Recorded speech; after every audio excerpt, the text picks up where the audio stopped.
ए जीजा बोला ससुरारी में साली सड़ुआई मिल के गा बड़े भाग से मिलेला जीजा जी भाग से मिलेला जीजा भी होई लंबी छोटी बात आहिर दे जैसन चल कमर बड़ी भाग से मिलेला जीजा जी भाग से मिलेला।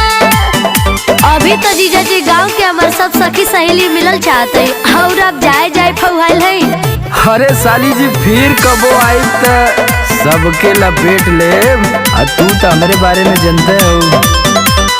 तोहरे ला जीजा खुला खाला फिरी रसगुल्ला बुझत है अब तोरो व्यवस्था करे हुई हो गई लू सया बोलिया छुरी